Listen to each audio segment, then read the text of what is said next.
여러분 안녕하십니까? 오늘 선관위 개혁 관련 시민 토론회 진행을 맡게 된 국무총리실 일반행정정책관 이동훈입니다. 오늘 이 자리는 지난 지방선거에서 확인된 여러 선거관리상의 문제점과 원인을 되짚어보고 이러한 사태가 재발되지 않도록 선관위 개혁 방안에 대해서 논의하고자 마련한 자리입니다. 김민석 국무총리님과 학계, 청년, 시민사회에서 두 분씩 참석해 주셨습니다. 그럼 참석하신 분들을 소개해 드리겠습니다. 먼저 참여연대 이소영 위원님이십니다. 전현직 총학생회 연합 김태윤 대표님 자리해 주셨습니다. 고려대학교 법학전문대학원 장영수 명예교수님 자리해 주셨습니다. 전국 총학생회 협의회 김진경 미디어 홍보국장님 자리해 주셨습니다. 시민의 눈 박세진 대표님 나와주셨습니다.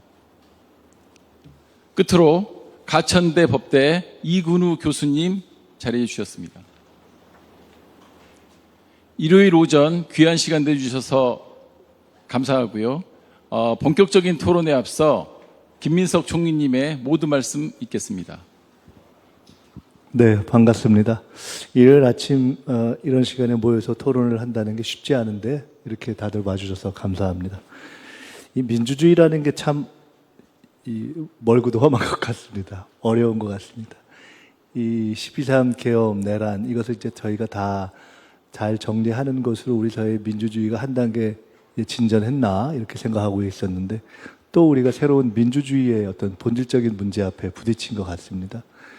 민주주의의 기본과 관련된 참정권이 선관위의 부실 관리라는 문제 앞에서 국민들의 공분을 사게 됐고 또 한편 그거를 극복해가는 과정에서 민주주의를 빙자해서 기본 질서를 이렇게 어기고 또 일반 개인, 시민들의 어떤 정상적인 일상적인 행위를 막아서는 이러한 또 불법 일탈도 있는 이 두 가지 문제가 동시에 발생해서 저희가 참 어려움을 겪고 있는 것 같습니다. 저희가 지금 벌써 선관위 사태가 생긴 지 보름 정도가 돼 가는데 여기서 바로 이렇게 붙어 있는 저쪽에는 아직도 현장이 계속되고 있고 오늘 가능했다면은 그곳에서 더 많은 분들과 함께 토론을 했으면 더 좋았겠다 하는 그런 생각도 있는데 상황은 여의치가 않은 것 같습니다.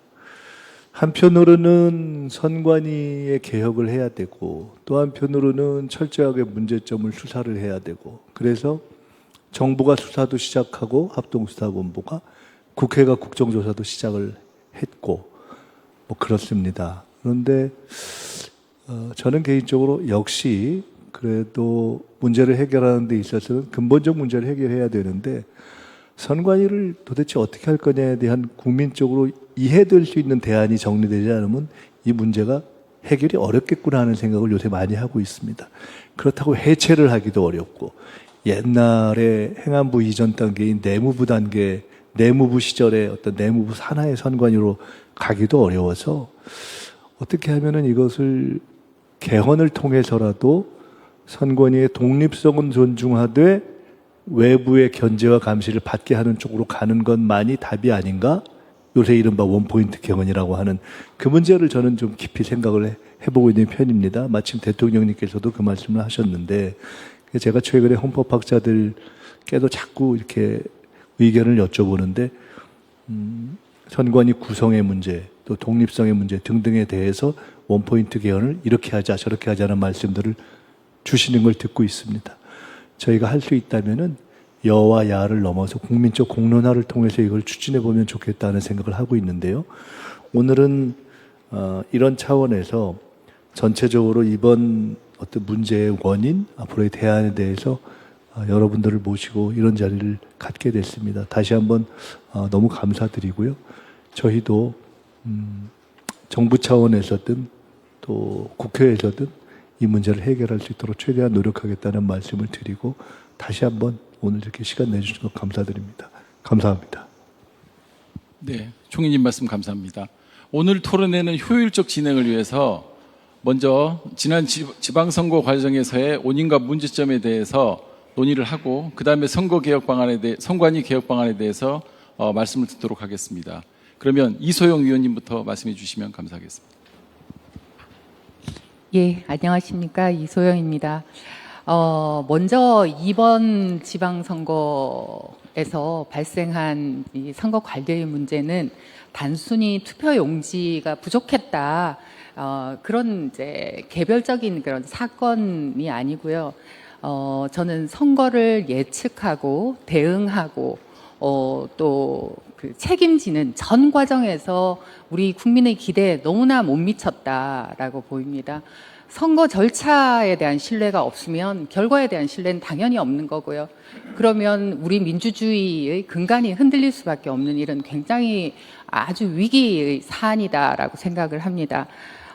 저는 이 선관위 이번 사태의 문제점을 크게는 두 가지 차원에서 바라보고 있는데요. 하나는 조직 역량이라는 측면이고요. 또 다른 하나는 제도적으로 견제 장치가 없다라는 그 부분을 지적하지 않을 수가 없습니다. 먼저 선관위 조직 자체에 굉장히 오랫동안 누적된 매너리즘이 작동을 했다. 그리고 그 뿌리에는 아주 폐쇄적인 인적 구성이 있다라고 생각을 합니다. 선거 당일 수만 개의 그 투표소에서 언제든지 비상사태가 발생할 수 있는 위기 상황, 그런 상황입니다만 선관위는 언제 하던 대로 하면 되지라고 생각하는 그런 안일한 생각을 가졌다라는 거죠. 근데 이런 매너리즘의 뿌리에는 선관위 구성, 그러니까 법관과 법률가 중심으로만 채워진 아주 폐쇄적인 인적 구성이 있지 않나라고 생각이 들고요. 선거 관리라는 것은 데이터 분석에서부터 또 물류를 배분하고 관리하고 책임지고 위기에 대응하고 하는 아주 복합적인 어떤 고도의 전문성이 요구되는 그런 영역인데 그런 전문가가 들어올 통로는 거의 막혀 있습니다. 그래서 선관위 자체가 스스로 문제를 해결하고 개선하고 할 어떤 동력 자체를 가질 수가 없는 그런 구조다라고 보입니다. 이런 조직 문화를 가지고 있고 역량이 이 정도밖에 안 되면은 결국은 이번 사태 같은 게 발생한다는 겁니다. 더 문제점은 그 사태가 발생했을 때 위기에 대응할 수 있는 능력도 없었다라는 거죠. 이 위기가 발생을 하면 빨리 보고 체계가 작동을 하고 지휘 체계가 작동을 해야 되는데 컨트롤 타워조차도 작동을 하지 않았다. 이런 사태를 보면서 이제 위기관리 능력 자체의 문제를 제기하지 않을 수가 없고요. 이러한 이제 한계가 그러면 가장 근본적으로는 어디에서 왔을까? 저는 선관위가 독립성만 지나치게 강조되면서 책임성이 너무 우리가 이제 간과하고 있었다라는 거. 그래서 감시 장치가 거의 없는 그런 아주 제도적인 문제를 가지고 있었다라고 생각을 합니다. 선관위는 헌법상 독립기구이고 독립성이 굉장히 중요합니다. 그렇지만 독립성이라고 하는 것은 책임성이 바탕이 되지 않으면 이루어질 수가 없는 그런 상황인데요. 그럼에도 불구하고 지금 선관위가 어떤 문제가 생겼을 때 자체 점검하고 감사하고 하는 거는 자체 감사밖에 없습니다. 외부의 평가, 국민이 원하는 수준의 외부 평가가 들어갈 수 있는 어떠한 여지도 남기지 않고 있습니다. 이렇게 외부 평가가 작동을 하지 않으면서 선관위는 실질적으로 자신들의 역량을 키울 그런 절박함이 있을 수가 없잖아요. 이런 상태에서 선관위는 오랫동안 선거를 관리하는 기관이라기보다는요, 제 생각에는 법률을 해석하고 그 해석의 바탕에서 말하자면 선거를 규제하는 기관이 되어 오지 않았나라는 생각이 듭니다. 그래서 사실은 좀 군림하는 기관이었다라고 보이고요. 정작 선관위가 가장 잘해야 될 서비스, 유권자에 대한 서비스, 그다음에 투표 관리, 현장 대응 이런 것에서는 좀 무능한 모습을 보여왔다. 그래서 이제는 선관위를 제대로 감시하고 견제하고 통제할 수 있는, 그러나 그 통제는 국민적 통제가 되어야 되는 시민 통제의 방식으로 선관위를 견제할 수 있는 그런 견제 장치가 마련되지 않으면 앞으로 이런 일은 지속되지 않을까. 예, 이제는 바꿔야 될 때가 됐다라고 생각을 합니다. 네, 감사합니다.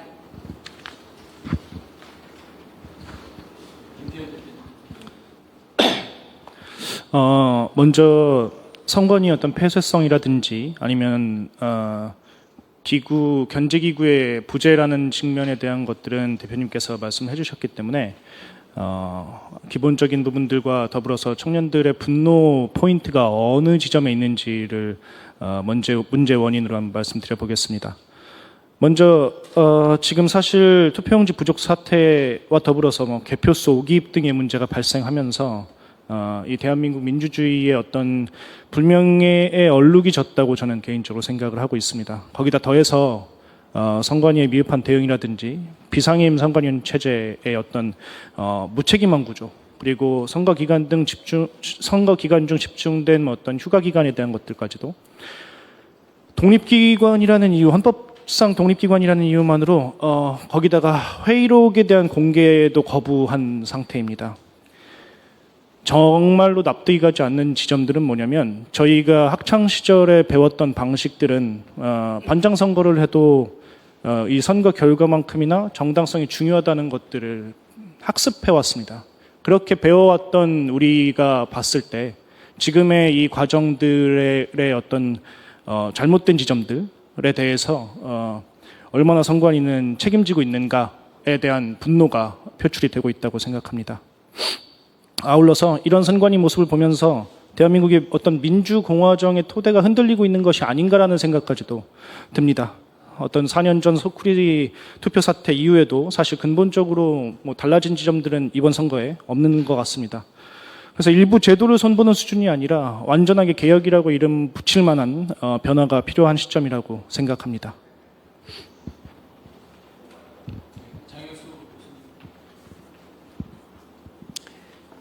일단 이 원인과 문제점에 대해서 이야기하라고 하셨으니까 거기에 대해서 짧게 몇 가지만 말씀드리겠습니다. 우리가 이번 사태를 특히 엄중하게 보는 것은 이 부실 선거 관리가 이번이 처음이 아니거든요. 선거 때마다 계속 반복되고 있고, 그래서 또 되짚어 보면 이 선관위가 구성된 지 60년이 훨씬 넘었습니다. 그런데 왜 최근에 이런 일들이 집중적으로 나타나고 있느냐? 결국 여기에 대해서는 이 선관위가 고인물이 되어버린 거 아니냐, 서서히 부패하고 타락해서 결국은 이 지경이 된 게 아니냐. 그리고 그와 관련해서는 여러분들이 지적하시는 것처럼 기강의 해이, 도덕적 해이, 이런 건 눈에 보이고요. 결국 그게 어떤 자정 노력도 부족했고 외부적 통제도 부족했고 그것들이 원인이라고 하는 점은 다들 이야기를 하고 계시는 것 같습니다. 그런데 저는 여기다 한 가지만 더 해보고 싶습니다. 지금 선거 관리라고 하는 게 구조적으로 어려운 점이 있습니다. 서구의 선진국들은 대부분 방대한 조직과 인력을 가지고 있는 행정부에서 선거 관리를 합니다. 우리도 1공학 당시에서는 내무부에서 했었습니다. 그런데 이제 선거관리위원회를 독립된 기구로 만들고 하다 보니까 이 선거철에 집중되는 선거관리의 특징상 평소에는 이걸 감당할 수 있는 인력 구조를 갖추기가 어렵고, 선거철이 되면 또 업무가 집중되다 보니까 지방 공무원들을 동원해서 선거 관리를 해야만 하는, 그렇게 안 할 수 없는 이런 조직인데, 문제는 이런 조직 구조 속에서 과연 이걸 어떻게 현명하게 잘할 것이냐에 대한 기존의 노력들이 얼마나 있었느냐. 최근에 이제 터져 나오는 얘기지만 지방 공무원들 우리도 그거 하고 싶지 않다부터 시작해서 선관위 직원들은 투표소마다 나와 있지도 않고 이런저런 얘기들 나오지 않습니까? 근데 그런 것들과 관련해서 선관위가 꾸준히 개선의 노력을 해왔어야 되는데 하지 않았다. 그 대책에 대한 것은 잠시 후에 말씀드리고, 일단 마지막으로 한 가지만 덧붙인다면, 헌법재판소가 얼마 전에 감사원의 선관위에 대한 직무감찰은 위헌이다, 8대0으로 만장일치로 결정을 했습니다. 저는 그것이 헌법 이론적으로 맞다 생각을 하지만, 선관위에서 그걸 마치 선관위 직원들의 그런 방만한 태도에 대해 가지고 면죄부를 주는 것처럼 착각하고 있는 거 아니냐. 그런 점은 확실하게 달라져야 된다. 이런 점을 먼저 말씀드리겠습니다.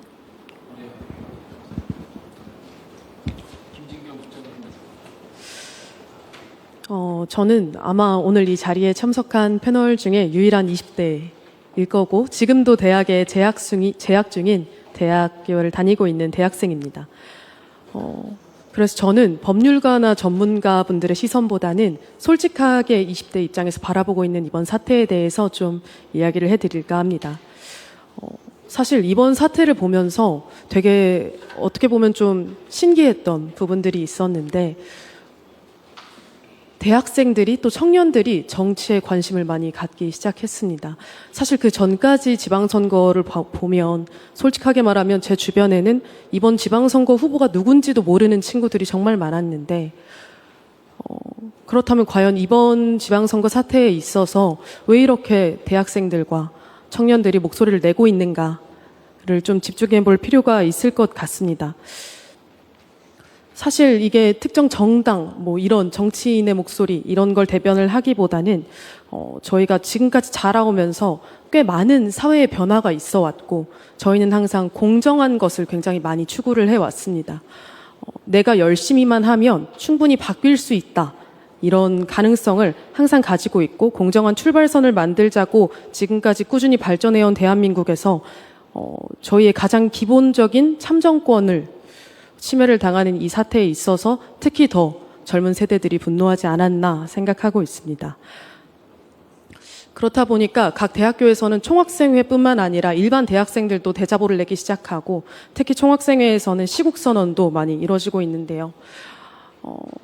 그런 대학교의 시국선언을 저도 직접 참가를 해봤습니다. 총학생회 측에서는 이제 각 일반 학우분들의 시국선언도 가능하게끔 참여자를 받아서 진행을 하는 구조로 진행이 됐었고 하물며 기말고사 기간임에도 불구하고 정말 많은 대학생들이 각 대학의 본인 소속 대학의 시국선언에 참여를 해서 시험 기간인데도 나와서 도서관을 가다가 잠깐 들려서 그 목소리를 듣고 본인의 목소리를 내고 하는 그런 과정들을 많이 지켜봐 왔습니다.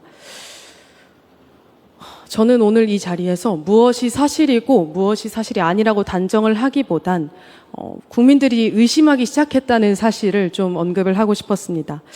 그리고 이번 사태의 그것이 가장 본질적인 문제라고 생각해서 민주주의는 투표로 유지되지만 투표가 결국 신뢰로 유지되기 때문에 해당 부분에 있어서 그게 오늘 논의의 출발점이 돼야 된다고 생각합니다. 감사합니다.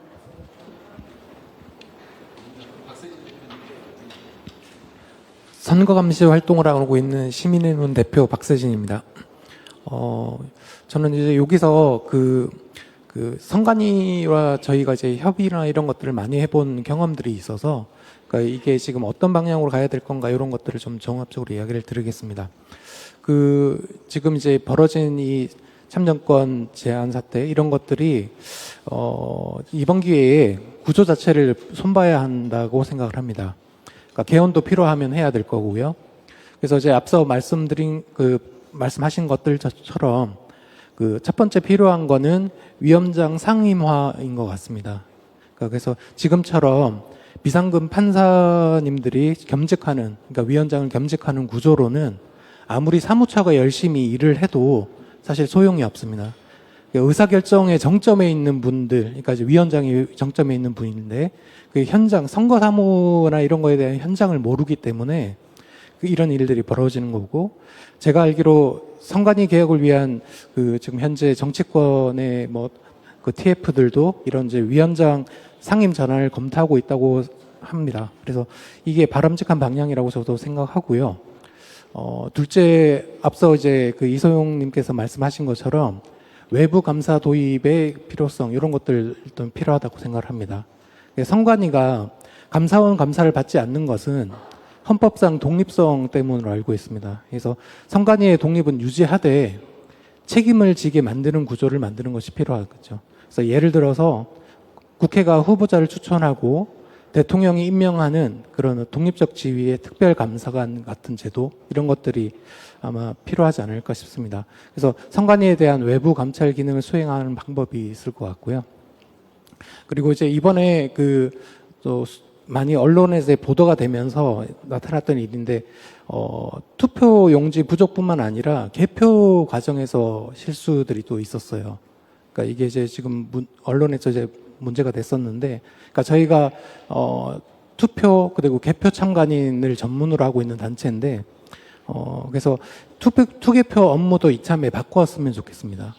그래서 본투표 당일 이번에 이제 문제가 됐던 투표 용지 문제 같은 경우에도 본투표 당일 투표 용지를 사전 투표처럼 현장에서 바로 출력하는 방식 이런 것들을 이제 도입하게 되면 뭐 배분이 틀려서 나타나는 문제라든가 이런 것들은 발생하지 않을 거고 있고요.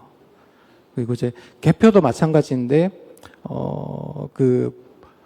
본투표부는 독일처럼 현장에서 바로 개표를 하는 것. 그리고 이제 사전 투표부는 이제 보관을 철저히 해서 그걸 이제 합산하는 방법. 이런 식으로 해서 투개표 업무가 이제 좀 바뀌는 계기가 되었으면 좋겠습니다. 지금 이제 이런 방향은 이제 법 개정이라든가 개헌을 통해서 해야 될 뭐 일들인데요. 근데 이거보다 제가 좀 말씀을 드리고 싶은 게 있는데, 그러니까 제도를 고치는 것만큼 중요한 것이 그 제도가 실제로 작동하게 만드는 힘이라고 생각을 합니다. 그러니까 저희가 이제 2016년부터 개표 참관 이런 걸 해온 단체인데요. 그러니까 지금 이제 선관위가 운영하고 있는 제도 상당수가 사실 저희들이 선관위가 협의하면서 교섭하면서 이루어지는 것들이 되게 많습니다. 그러니까 예를 들어서 사전 투표함 CCTV를 6개월간 의무 보관하게 하는 것, 그리고 사전 투표함 보관소에 시계를 비치를 해서 영상이 멈춘 것이 아닌지 확인하게 하는 것, 그리고 관외 투표 용지를 이송할 때 참관인을 동행하게 하는 것, 그리고 이제 개표에서 수개표를 도입하는 것. 이 전부 다 이제 저희가 선관위와 수년간 교섭을 하면서 요구했던 사항들인데요. 이 변화가 굉장히 더뎠어요. 그래서 지금 이제 더디지만 조금씩 이제 변화 온 건 맞는데, 이게 이제 이게 굉장히 오랜 기간을 이제 해왔다는 거죠.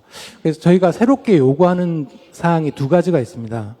하나는 기왕 시계를 넣은 만큼의 이제 요일과 날짜를 표시가 되는 시계로 업그레이드 해달라는 건데, 그것도 사실은 이제 또 몇 년간 또 시간이 또 걸리겠죠.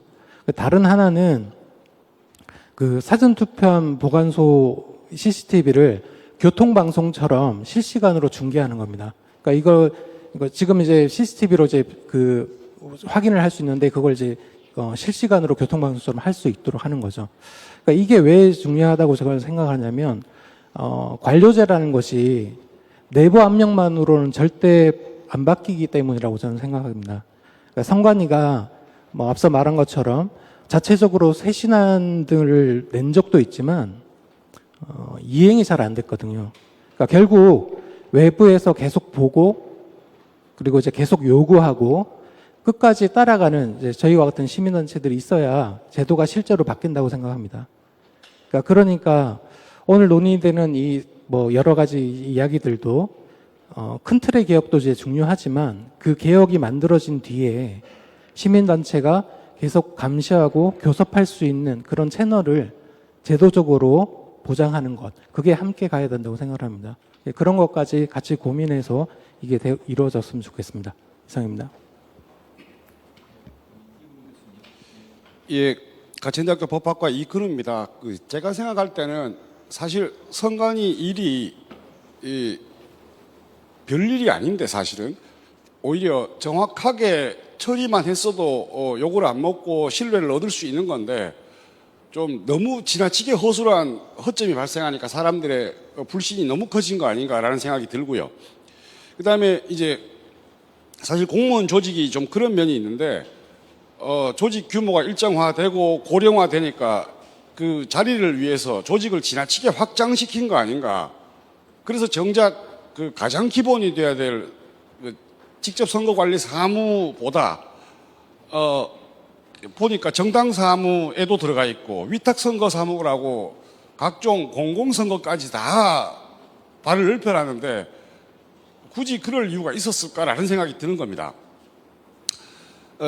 그다음에 이렇게 사무가 되다 보니까 생색나고 오류 생기면 문제 있는 이 직접적 선거관리 사무보다 내부 직원들 중에 우수한 분들도 오히려 생색 더 나고 폼나는 사무로 넘어가 버린 건 아니고 이쪽은 오히려 좀 기피 사무가 된 건 아닌가라는 생각이 듭니다.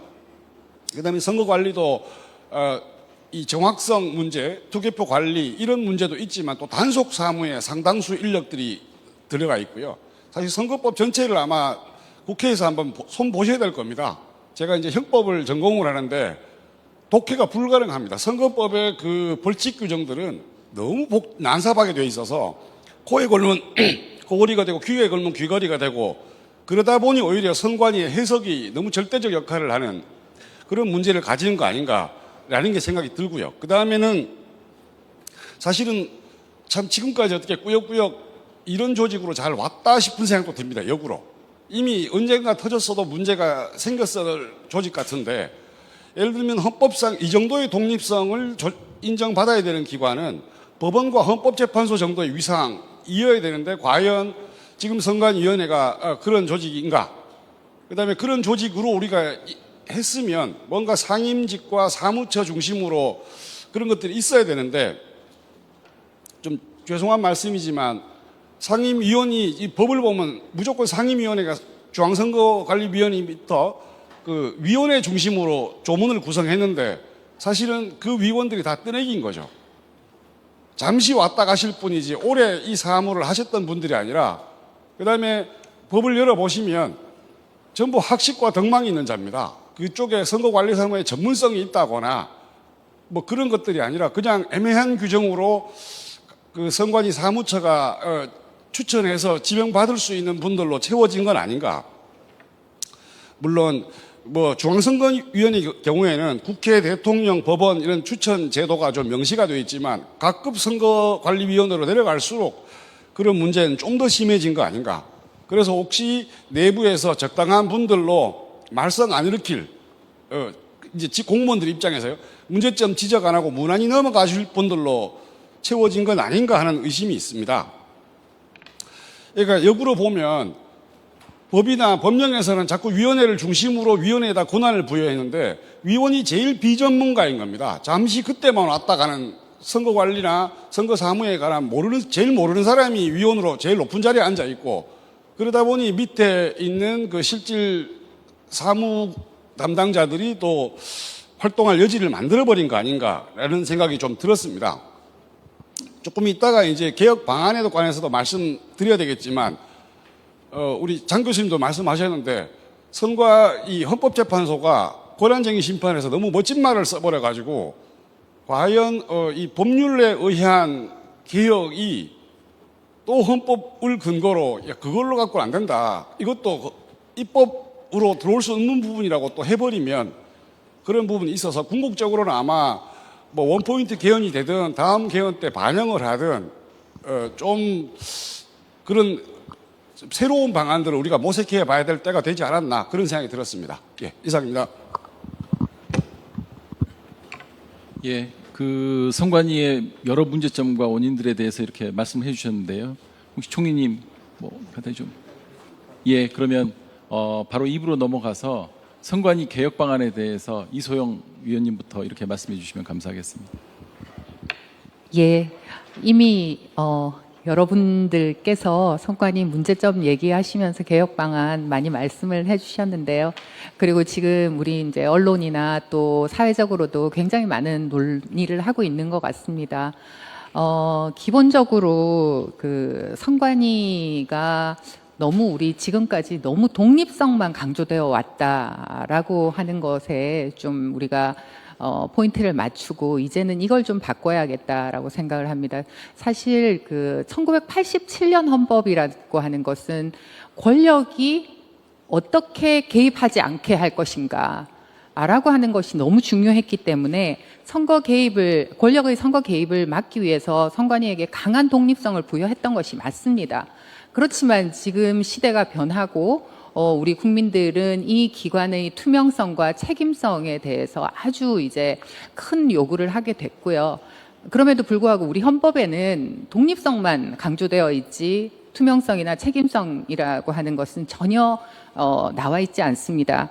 그렇기 때문에 뭐 우선은 법률이나 내규 차원에서 이런 것들을 좀 강화하는 그런 방식이 시작이 되어야 되겠지만 결국은 이런 독립성과 함께 국민에 대한 책임 그리고 외부 감사의 원칙 이런 것들이 확실하게 헌법에 명시될 필요가 있지 않나. 그래서 헌법 개정의 필요성은 매우 크다라고 볼 수밖에 없을 것 같고요. 이것과 동시에 이제 헌법을 개정한다면 중요한 것은 여러분들께서도 말씀해 주시지만 지금 인력 구조 제가 생각하기에는 지나치게 폐쇄적 구조를 가지고 있다. 이번 문제도 사건도 법률 해석의 문제가 아니었습니다. 이것은 행정 관리, 조직 운영, 뭐 데이터 관리, 또 위기 관리 이런 전문성을 요구하는 행정의 문제였거든요. 여기에 실패가 있었던 겁니다. 그런데 선관위 운영은 여전히 법관 중심으로 아주 폐쇄적으로 운영되고 있다.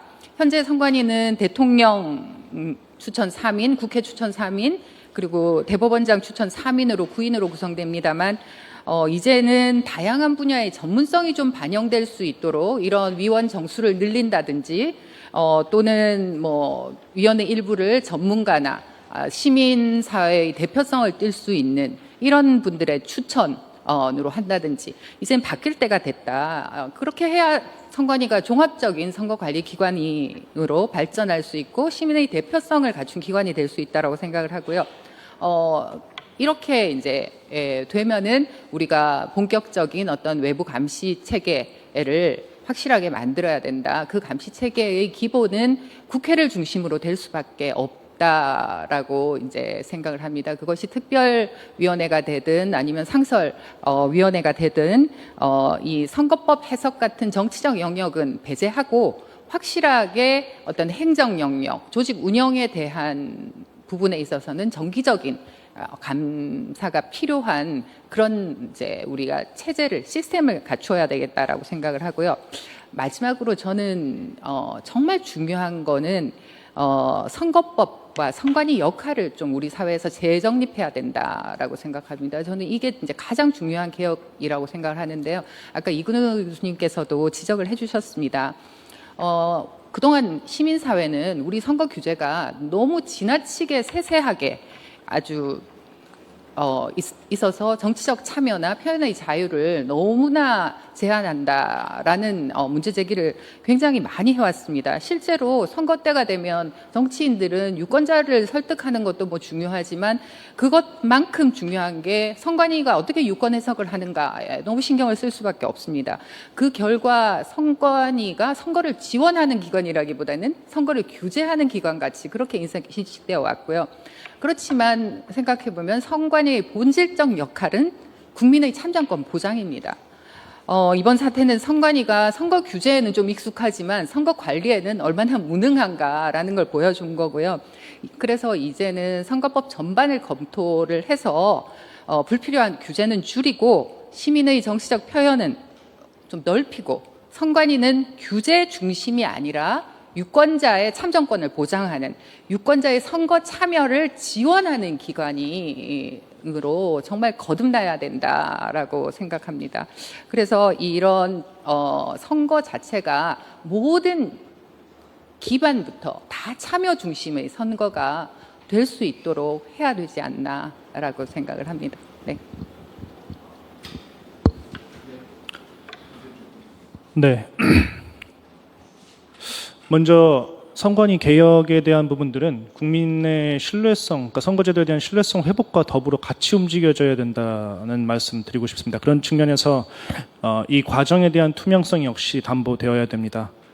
국정조사가 실시된 만큼 일단 정당의 유불리를 떠나서 국정조사가 잘 이루어졌으면 좋겠다는 말씀 드리면서 검경합동수사본부든 특검이든 어떤 형태가 되었든 이번 일련의 사태를 수사하는 과정이 공개적으로 이루어져야 된다고 저는 개인적으로 생각합니다. 그래서 이 국민들이 모든 프레임 하나하나를 다 볼 수 있게끔 그래서 이 선거 과정에 대한 신뢰도를 회복할 수 있게끔 그런 형태의 과정들, 이 수사 과정들이 만들어져야 된다고 생각을 하고요. 그리고 특히나 이 장소가 지금 올림픽공원 인근인 만큼 올림픽공원 개표소와 관련한 것들을 언급하지 않을 수 없는 것 같습니다. 지금 개표소와 투표함을 둘러싼 의혹에 대한 수사 역시도 철저히 저는 공개적으로 진행되어야 된다고 생각합니다. 그래야지만 이 공개성을 기반으로 해서 국민의 신뢰도가 높아질 수 있고, 또 지금 이건 역시도 말씀드리지 않을 수가 없는데, 저는 이 선거권 참정권에 대한 이 회복에는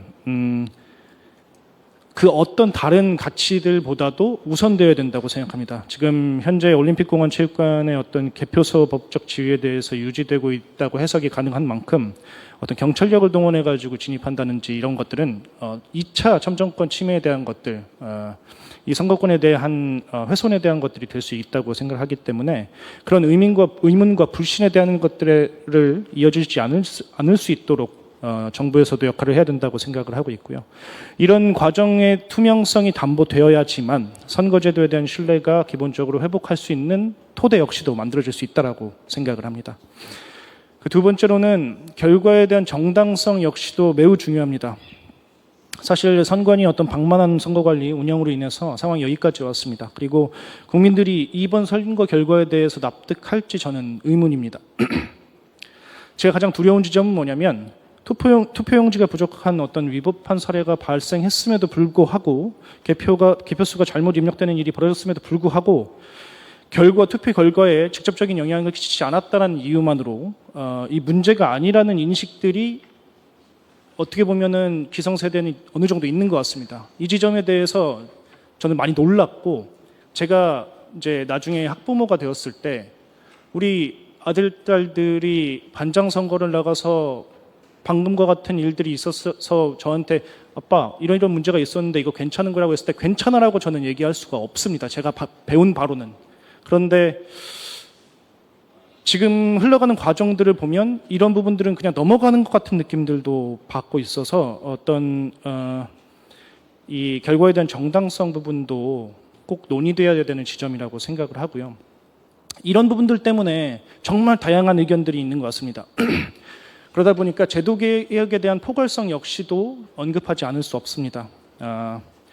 저는 이 포괄성이라는 표현을 쓴 이유가 뭐냐면, 선거가 민주공화정의 근간이라는 측면에서 아까 앞서 말씀드렸던 것처럼 이 어떤 정쟁의 유불리보다 가장 중요한 국가의 토대잖아요. 그런데 이번 선거를 앞서 말씀드렸던 어떤 미봉책으로 해가지고 그냥 넘어가는 정도의 수준의 개혁이 이루어진다면 저는 다시 부실선거 혹은 뭐 부정선거 의혹 등의 이야기들이 나올 수 있다고 보고 있고, 그런 것들이 나오지 못할 만큼 완전 무결한 시스템 선거제도가 이번 기회에 장착되어야 된다고, 구조적으로 만들어져야 된다고 생각을 합니다. 그렇게 되어야지만 이제 우리 대한민국이 앞으로 나아가는 방향에 대해서도 다른 발목 잡기 없이 대한민국의 어떤 국정 운영을 위해서 나아갈 수 있다고 생각을 하고요.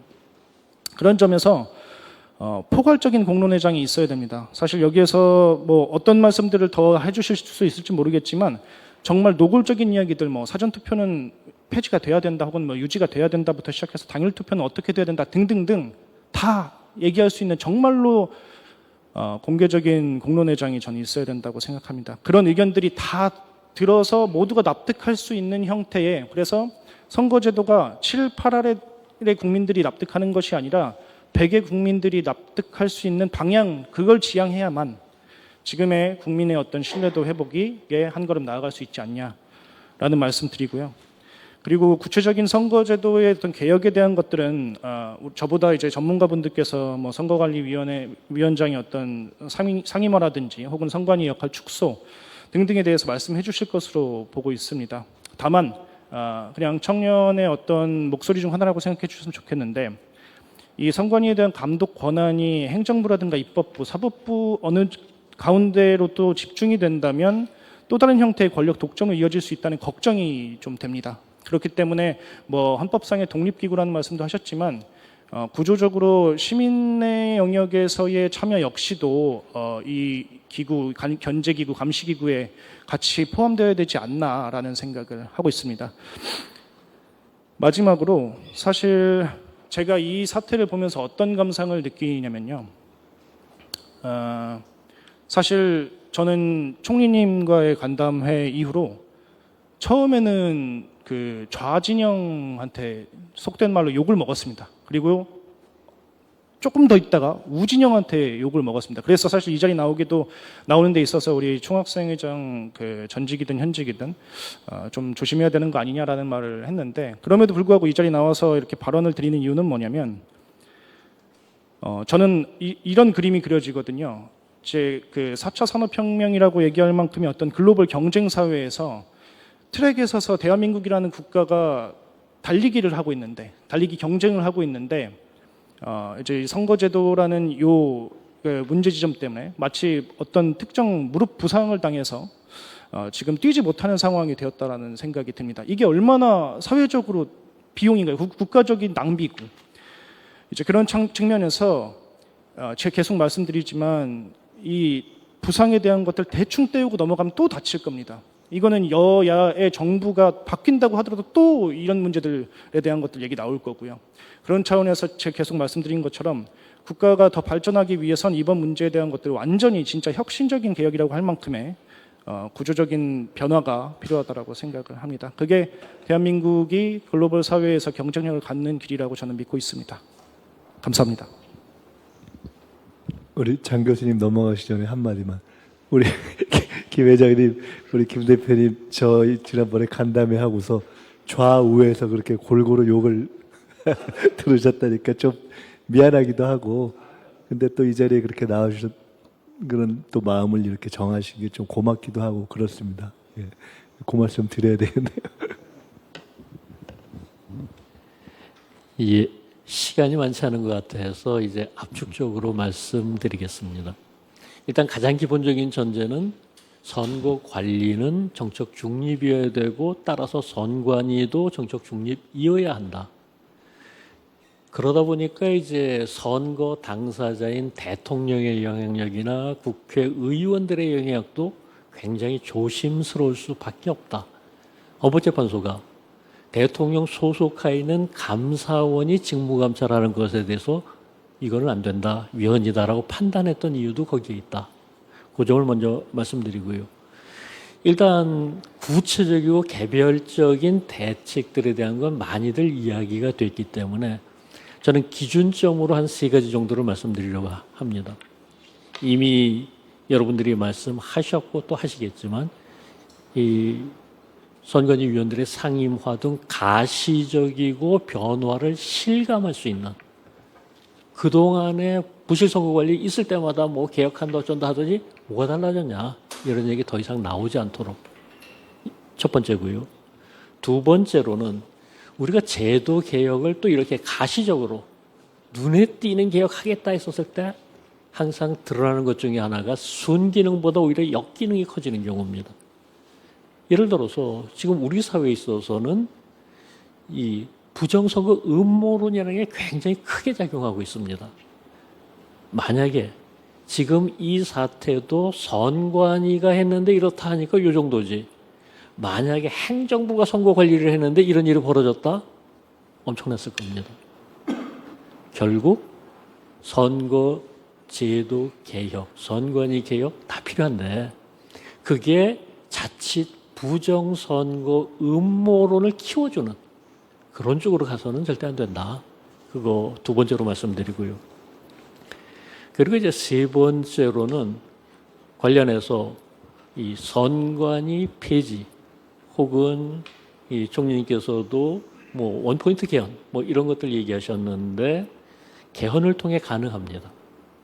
선관위 폐지도 안 될 이유가 없는 것이고 뭐 부분적인 변화 가능합니다. 다만 쉽지는 않을 겁니다. 왜냐하면은 여야 합의가 있어야 되고, 지난 4월 3일 법률권 의원들 157명이 개헌안 발의했었던 것도 결국 여야 합의가 없으니까 무산됐었고, 그리고 국민적 공감대 형성, 국민투표 거쳐야 되니까 이것도 현재로서 만만치가 않습니다.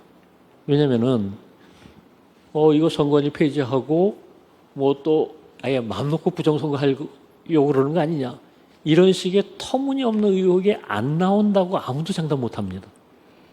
지금 우리나라 상황이 워낙에 진영 갈등이 심하고 상호 불신이 심하다 보니까 그런 것까지도 걱정해야 되는 이런 상황이다라는 것을 말씀드리고요. 오히려 제가 뭐 좀 당부드리고 싶은 것은 이 선관위 개혁과 관련해서 디테일이 좀 정교하게 짜여졌으면 좋겠다. 우리 흔히들 악마는 디테일이 있다고 하지 않습니까? 그런데 그 디테일이 너무 허술합니다. 예를 들어가지고 지금까지 직원들이 실수했다 혹은 동원되던 지방 공무원들이 제때 대응하지 못했다 하면서 정작 여러 차례 선거가 반복되는 동안에 그러니까 직원들 교육 좀 더 철저하게 하자. 어렵지 않지 않습니까? 동원되는 지방 공무원들도 좀 더 사전에 교육 좀 시간과 비용 들여서 하자. 당연히 나올 수 있는 얘기인데 별로 그런 얘기들이 없거든요. 이거 너무 사소하다 이렇게 생각하지 말고 이 디테일부터 챙기는 게 중요하지 않을까 생각합니다. 이상입니다.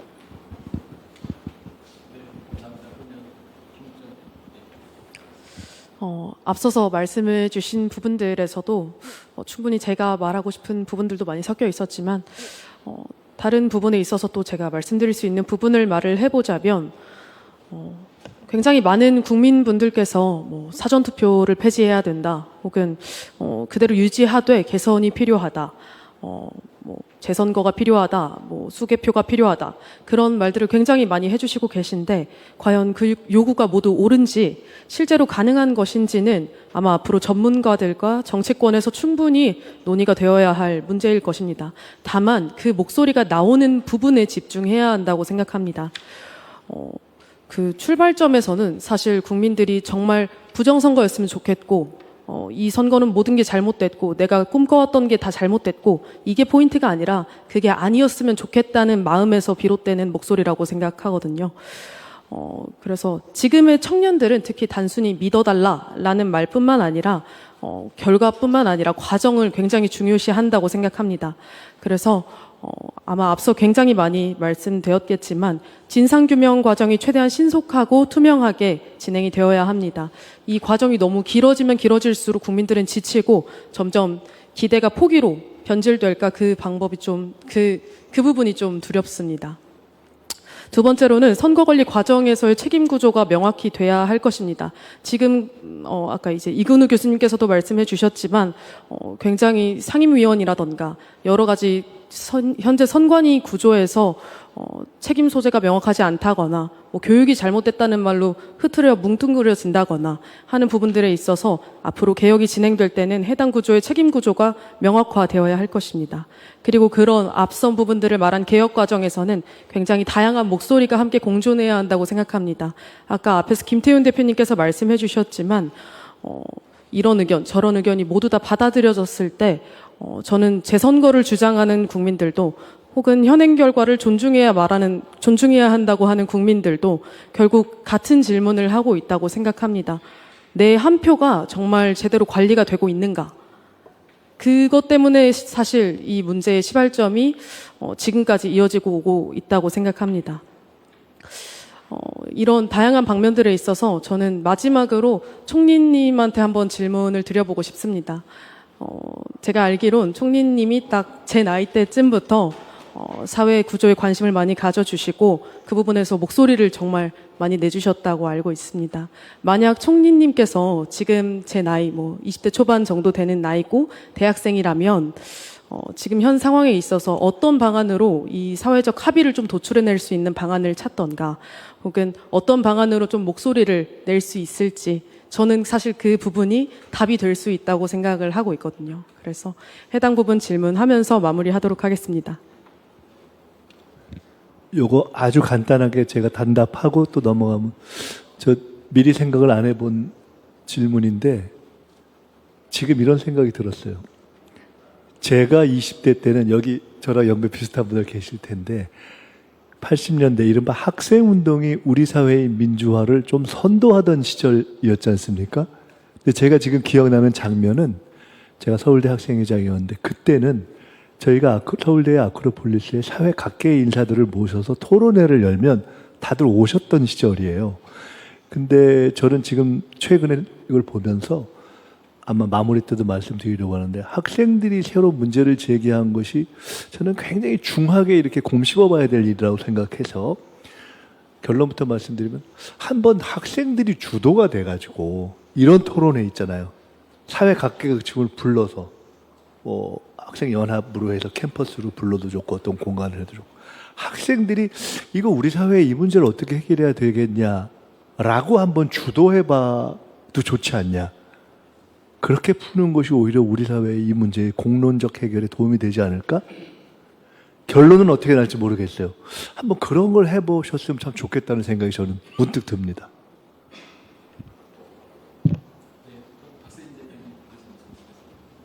그러니까 뭐 대안 부분에서 아까 이제 원인들과 연결시켜서 좀 이야기를 좀 해야 될 것 같은데요. 그러니까 선관위라는 것 자체가 그 투개표 관리하는 헌법기관이고 그 정치적 중립을 위한 그래서 그걸 위한 이제 독립성을 보장받는 단체인데 지금 현재 이 사태를 보면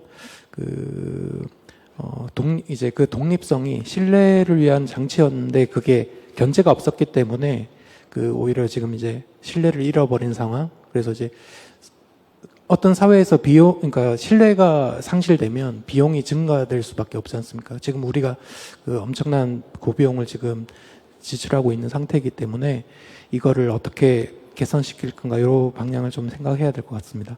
그래서 많이 지적을 하셨지만 첫 번째 위원장 상임화 이야기가 나오는데 이건 제 조직을 어떻게 관리할 것인가 수장의 문제이고 그 실무는 이제 사무처가 하고 이제 위원장은 이제 그렇지 못하기 때문에 이게 이제 분리가 되는 이런 문제가 있고 그러다 보니까 이제 그러니까 위원장 상임화가 이제 필요한데 그뿐만 아니라 또 한 가지 더 집적할 게 하나 있는 것 같습니다. 그러니까 뭐냐면 그 현재 그 선관위 공무원으로 일하시는 분들이 이제 약 3,000명 정도 되는데 실제 투표소 운영이나 저희가 이제 개표 현장이나 이런 데 가보면 실제 투표소 운영이나 개표소 현장 실무는 지자체 공무원들이 맡고 있거든요.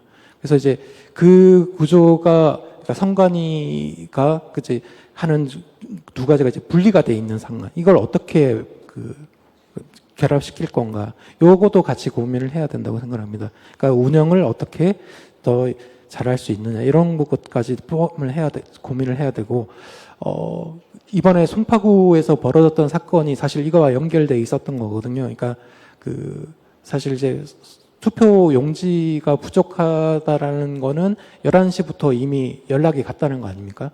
근데 이제 그 이후에 1년 번호들이 이제 기재되지 않은 그 투표 용지들이 있었는데 그거를 하는 방식들이 그러니까 중앙선관위에서 또 1년 번호를 그러니까 기입해야 되는 것도 있고 또 한편으로 송파구 자체에서 또 기입해야 되는 이게 서로 혼선이 벌어지는 거거든요. 그래서 이제 투표 1년 번호가 기입되지 않은 용지들이 지금 대거 이제 또 있었다라는 이야기들 발생했던 건데, 그러니까 그런 부분들 보면 이제 실무들을 어떻게 더 효율화할 건가도 사실은 이제 이 책임성의 문제와 연결돼 있다 이렇게 생각을 하고 있고요.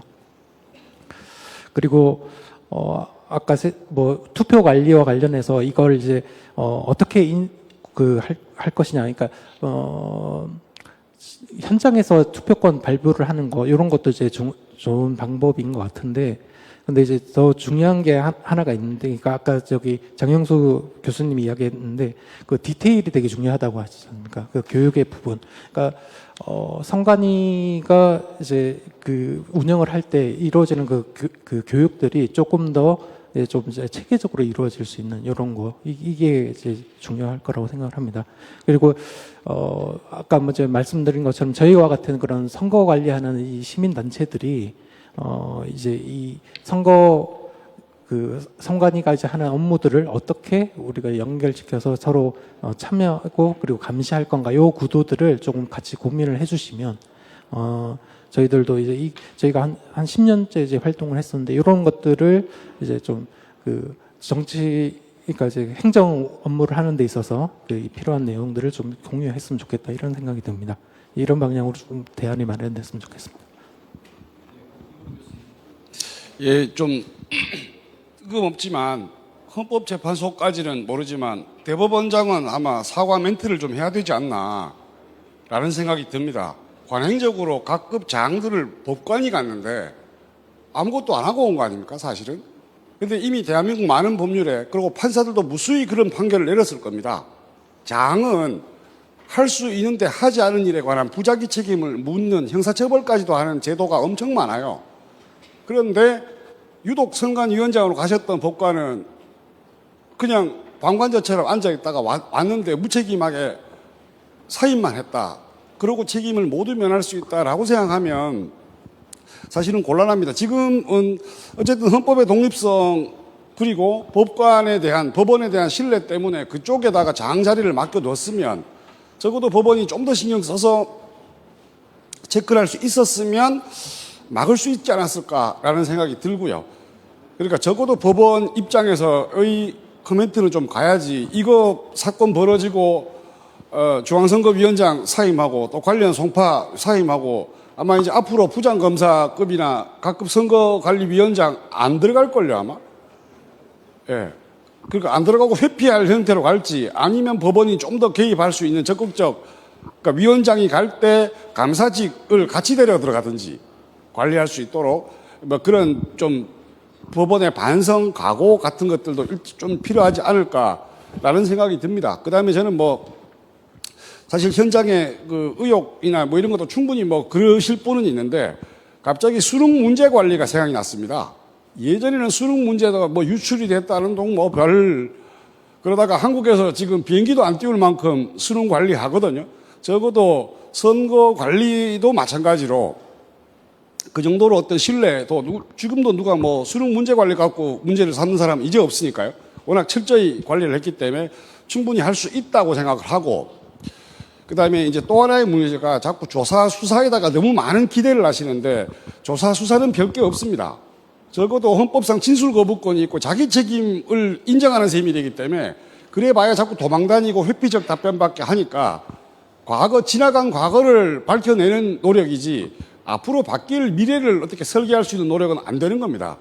차라리 어디 기업 컨설팅하는 업체에 맡기든지 해서 여기 선관위 3,000명이라는 그 조직 구성, 조직 인력 배분이 어떻게 되어 있는지, 고연차에 경력 있는 사람들이 오히려 할 일 없는 자리로 도망가 있는 거 아닌지, 예산 배분이나 인적 구성이나 혹은 시민단체에서 답답해 하시는 그 프로세스 문제도 공무원들끼리 협의하면 자기들 일을 안 하려고 그러기 때문에 전부 떠넘기게 돼 있거든요. 그러니까 이건 아예 그 외부 컨설팅 형태로 가장 효율적인 방법, 신뢰성 얻을 수 있는 방법으로 컨설팅 시켜버리고, 또 뭐 갑자기 생각났지만 예를 들면 선관위 직원에다가 이중 보직을 주면 됩니다. 뭐 선거연수원, 교육기능 이런 거 맡고 있는 사람들이 선거철에 꼭 교육할 필요 없거든요. 선거철에 꼭 선거연수를 왜 합니까? 그 사람들이 이중 보직을 맡아서 조금 인력이 많이 필요한 현장 보직을 같이 갖고 있다가 일주일 전에부터 그 일에 들어가면 적어도 각급 선거 투표소에 선관위 직원들이 최대한 배치될 수 있도록 할 수 있는 방법이 있는데 그동안 안 한 거고 그냥 지자체 공무원한테 맡겨버린 거니까 그런 것들을 좀 컨설팅을 통해서 좀 했으면 좋겠다. 사실 미래를 어떻게 개혁할까 이런 부분들은 아주 전문적이고 직무 분석이 필요할 겁니다. 이게 인력 구성이나 있는 사람들을 어떻게 처리할지 그런 것들은 또 다른 트랙으로 아마 정부에서 국회에서 미래를 위한 트랙을 또 준비하시고 관리를 하고 그다음에 국정조사나 수사를 하는 부분은 또 그 부분대로 가는 거고 이건 트랙이 좀 달라야 되지 모든 걸 조사나 수사만으로 끝낼 수는 없을 겁니다. 아마 다 회피적이고 제가 지난번에 우리 김 국장님한테 얘기했는데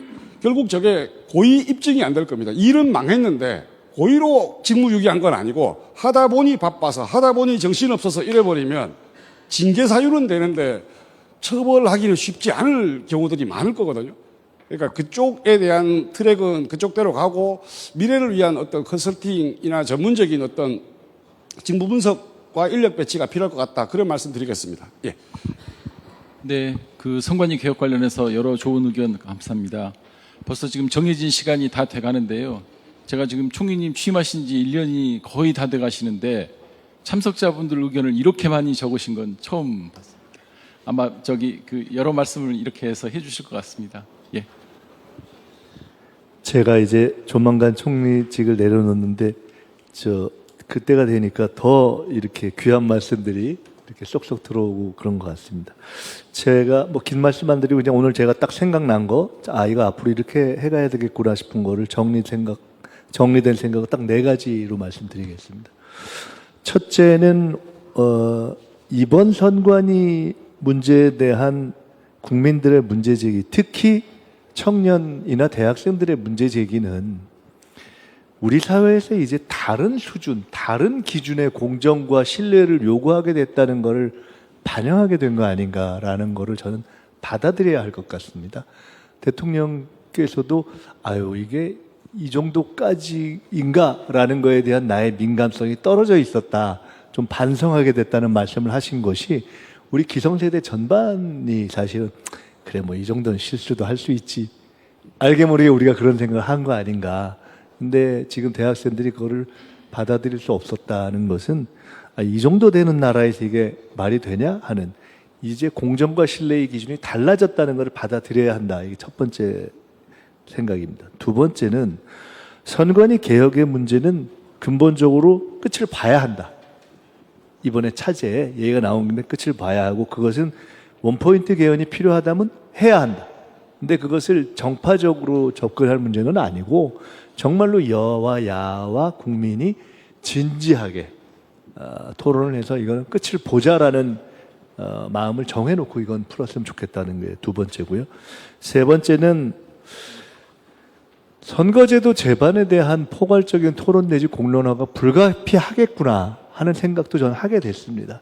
과거에는 그냥 이게 서로 어떤 정파적인 문제다라고 생각했던 사안들이 있지 않습니까? 근데 이번 계기에 막 여러 가지가 나오지 않습니까? 뭐 사전투표 얘기도 나오고 투표 시간 얘기도 나오고 막 다양한 기술적인 문제까지 나오지 않습니까?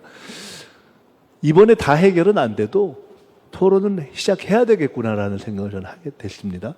그렇게 해서 공적으로 풀어가야 되겠다. 끝으로 네 번째는, 이건 제가 이제 총리로서 총리실의 입장에서 생각을 해본 건데, 총리실에서 우리 사회의 여러 가지 문제에 대한 공론화 문제 해결을 좀 뭐 주도한다랄까, 또는 그거를 이제 주로 다룹니다. 근데 과거에 무슨 원전 문제도 있었고 등등 그런 것들이 있죠. 근데 제가 이번 선관위 문제는 조금 연구를 해서 청년 대학생들이 주도하는 공론화 방식을 정부가 지원하는 방법을 좀 찾아볼 수 있지 않을까? 라는 생각을 좀 해봅니다. 그러니까 이게 전문성도 필요하고 비용도 필요하고 시간도 들고 사람에 대한 선택도 필요하고 여러 가지 그런 게 필요하지 않습니까? 근데 한번, 저도 잘 모르겠습니다. 어떤 주체가 돼야 되는지. 한번 우리 대학생들이 적정한 주체를 서로 이렇게 토론해서 최대한의 공감대를 가지고 만들어낼 수 있다면, 그리고 그것이 우리 사회에서 볼 때 소위 좌와 우의 문제를 넘어서 그래, 이 사람들이 한번 주도적으로 해서 토론을 끌어가는 건 괜찮겠네?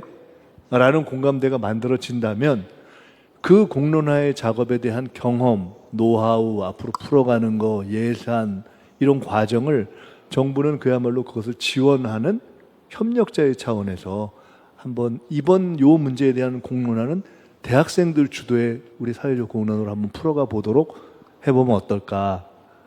저도 그것이 어떤 모델일지 아직은 정확히는 모르겠지만 한번 그렇게 풀어보면 어떨까 하는 생각을 해보게 됐고요. 그래서 아까 우리 말씀 주셨는데 한번 논의를 하셔서 사실 공부도 해야 되고 이게 번거롭잖아요. 사실 이거 왜 우리가 나서야 되나 하는, 참 그럴 텐데, 그래도 기왕 문제 제기도 하셨으니까 우리 청년 또 대학생, 학생회, 연합 이런 다양한 부분에서 한번 논의를 하셔서 일정한 정리를 하시면 정부가 최대한도로 그것을 뒷받침하는 방향으로 한번 공론화로 이걸 풀어가보면 좋겠다는 생각을 하게 됐습니다. 일종의 청년 주도 문제 해결, 청년 주도 사회적 공론화를 이번 기회에 한번 시도해 보면 어떤가 하는 생각을 했습니다. 이렇게 4가지 말씀드리고요. 나머지는 저희도 더 생각해 보겠습니다. 이건 다시 한번 오늘 이렇게 시간 내주셔서 감사드립니다. 고맙습니다. 네, 그럼 이상으로 선관위 개혁을 위한 시민 토론회를 마치도록 하겠습니다. 감사합니다.